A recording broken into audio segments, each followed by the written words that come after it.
So I really enjoy being a part of this industry. Okay, what do we do? RVDA helps dealers.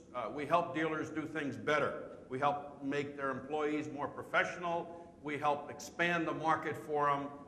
And we also advocate for them, most times in partnership with Linda's organization and the manufacturers organization on a national level. We also serve as a repository of state regulatory information for our local dealers at the state level. Here's the, yeah, there you go, look at this.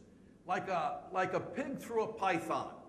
That's the baby boom generation. If you saw the other end of it, it really does not go down. It kind of stays up there. It goes down a little bit, but it stays up there. Look at the volume of people that are eligible and really ready to buy RVs. And if they're not going to buy them, to rent them. These are the baby boom generation, and we're just in the beginning of it, the beginning of the boom. So that's why we're optimistic. What did we do? In 1996, we decided as an industry to get together and create something called Go RVing, which is a national advertising campaign. I'll show you the commercials later if you haven't seen them. I'm assuming a lot of you have seen them, but they're great. We'll see them again. But look at what happened. We were a flattened industry. We were doing about 250,000 units a year, new unit deliveries to dealers. This is North America total, US and Canada. And with Go RVing, we started a great surge of sales, of manufacturing and delivering. We had a little bit of a dip during the recession period of 2001, and then we accelerated again. 2005 and 2006 will be the two biggest years of deliveries to dealers of any in the last 25 years of our industry. And remember, in the beginning, we were just filling the pipeline, so those numbers are difficult to compare against. So we've had two great years, and this year is going to be very good. Even though there are some issues at the retail level. The wholesale deliveries of motorhomes this year are down 11.4%, and they're going to be down about that at the end of the year. These are August statistics, but end of year projections are motorhome production will be down from a year ago. In fact, motorhomes for this year will be the smallest percentage of the total RVs produced in the history of keeping the data. Usually motorhomes are about 25% of the US production. This year they're going to be 13.5%. Mainly because trailers are booming. Look at the towable sales. And trailers include travel trailers, pop-ups, truck campers, and fifth wheels. What affects this? Gas prices. Look at the gas price line and look at the sales. That's for trailers. Now look at motorhomes. What's the impact? Do you see any? It's psychological. It's in everybody's head. Now look at this. Look at the impact of interest rates. As interest rates go down, sales and production goes up. As interest rates go up, sales and production generally temper. And look at where interest rates were when the chart started in 1995.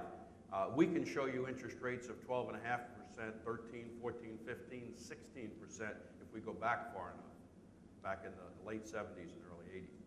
So that's motorhome sales. Interest rates affect them also. Interest rates have been rising. They've stabilized. So there's a lot of optimism right now in the industry that the gas prices are down, but gas is not going to affect it over the long term at all. Our gas is still a lot cheaper than the rest of the world's. As those of you who don't come from America understand. So our dealers are very optimistic. They're building new facilities. They're hiring people. They're spending money on training. They're building infrastructure so they can sell more and service more. The projection is for almost 500,000 units in the out years of production. Right now we're at 380, and that seems to be great. But almost 500,000. What data do we have about the demographics of RV dealers? I think this is important to all of you because you're going to have to help me bring the RV dealers who rent, and that's your primary reason for existence here, I think. Yep. You're going to bring those guys into the 21st century.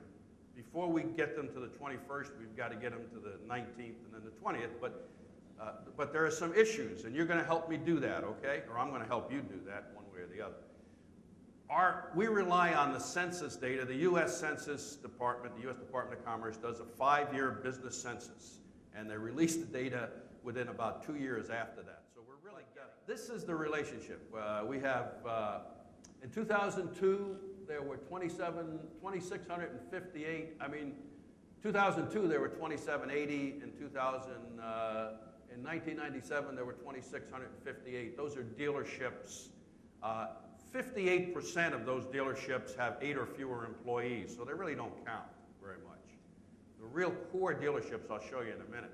Total sales volume in 2002, just in the sales and service of RVs by RV dealers, is $15 billion business. It's a lot bigger business than that when you consider all the other aspects, and when I put rental in a minute, you'll see. But even after inflation, RV dealers have been doing very well on sales and on sales volume. The big guys are getting bigger, they're getting better. As you can see, the 4 largest dealerships, this is pre-Freedom Roads. Okay, Freedom Roads, which Affinity acquired, 53 different brand name dealerships. If we included them as one company, it would skew these tremendously. So each Freedom Roads dealership is considered an independent dealership in all the analysis that we do. But 23%, 26% of the dealers in America do 80% of the business. 26% of the dealers in America do 80% of the business. Soon it will be 80-20. Pareto was right. The 80-20 rule will prevail. So if we can, we feel, we had a marketing strategy in RVDA at one time when people would say, how many of those 2,600 are your members? And we'd get all nervous and say, oh, 45%, 50%. And then I told my guys, I said, go look at how much they sell. We represent 85% of the trailer sales and over 90% of the motorhome sales in the country. So therefore, we represent the industry as far